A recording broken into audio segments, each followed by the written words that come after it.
लोकसभेनंतर विधानसभेच्या चर्चा रंगल्या असताना इंदापुरात भाजप आणि राष्ट्रवादीत बॅनर वॉर रंगल्याचं पाहायला मिळत आहे। विधानसभेच्या निवडणुकीत इंदापूरच्या जागेचा तिढा सोडवणं हे महायुतीच्या नेत्यांसाठी डोकेदुखी ठरू शकतं। पाहूयात यावरचा एक रिपोर्ट। इंदापुरात बाजूबाजूला लागलेल्या या दोन बॅनर्सची तालुकाभर चर्चा आहे। बॅनरवरचा मजकूर निरखून बघा। आमचा स्वाभिमान आमचे विमान। आमचं आता ठरलंय लागा तयारीला विधानसभा 2024 हे बॅनर लावलंय हर्षवर्धन पाटलांच्या कार्यकर्त्यांनी। पाटलांच्या कार्यकर्त्यांनी बॅनर लावल्यावर मागे राहतील ते दत्ता भरणेंचे कार्यकर्ते कसले, त्यांनीही बॅनर आणून लावलं। विकासाची परंपरा कायम राखूया, चला विजयाची हॅट्रिक पूर्ण करूया। आमचं ठरत नसतं तर आमचं फिक्स असतं। 2099 आणि 4ची पुनरावृत्ती ही येणाऱ्या 2024ला दिसल।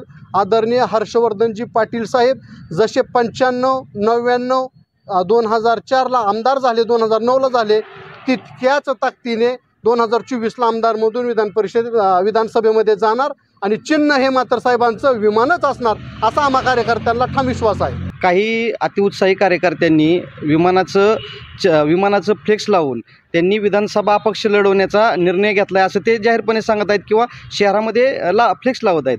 आम्ही राष्ट्रवादी युवक काँग्रेसचं काम करत असताना आदरणीय दत्तामामांच्या मार्गदर्शनाखाली काम करतोय आणि इंदापूर तालुक्यामध्ये जर विकासाची गंगा कोणी आणली असेल तर ते सर्व तालुक्याला सर्वश्रुत माहिती आहे की ते आदरणीय आमदार दत्तामामा भरणे यांच्यामुळे विकासाची गंगा इंदापूर तालुक्यातून वाहत आहे।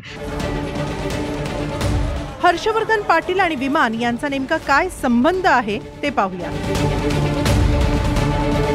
हर्षवर्धन पाटलांनी 1995च्या निवडणुकीत भिंतीवरचं घड्याळ या चिन्हावर अपक्ष आमदार म्हणून राज्याच्या राजकारणात एंट्री केली। त्याच शिवसेना भाजपच्या युती सरकारमध्ये हर्षवर्धन पाटील राज्यमंत्री झाले। 1999ची विधानसभाही हर्षवर्धन पाटलांनी अपक्ष लढवली आणि जिंकली। त्यावेळी त्यांचं चिन्ह होतं विमान। 1999ला विमान चिन्हावर शिवसेना भाजप पुरस्कृत अपक्ष आमदार म्हणून निवडून आल्यावर त्यांनी राज्यमंत्रीपदाची शपथ घेतली होती। मात्र अजित पवारांच्या विरोधामुळे त्यांना त्यावेळी राजीनामा द्यावा लागला। 2002 मध्ये विलासरावांनी हर्षवर्धन पाटलांना बढती दिली आणि कॅबिनेट मंत्री केलं।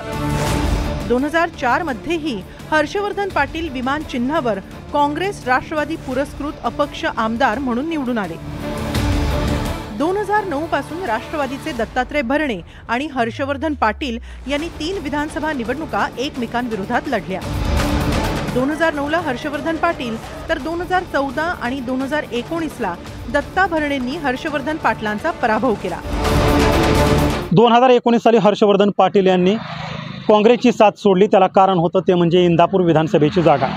भले आघाडीत बेगाडी झाली तरी 72 पण इंदापूरची जागा सोडणार नाही अशी गर्जना उपमुख्यमंत्री अजित पवार यांनी इंदापूरच्या भरणेवाडीमध्ये केली होती। त्यानंतर हर्षवर्धन पाटील यांनी काँग्रेसचा हात सोडला आणि भाजपचं कमळ हाती घेतलं। मात्र हेच अजित पवार सध्या भाजपसोबत सरकारमध्ये सहभागी झाले। त्यामुळे इंदापूर विधानसभेच्या जागेचा प्रश्न पुन्हा ऐरणीवरती आलाय।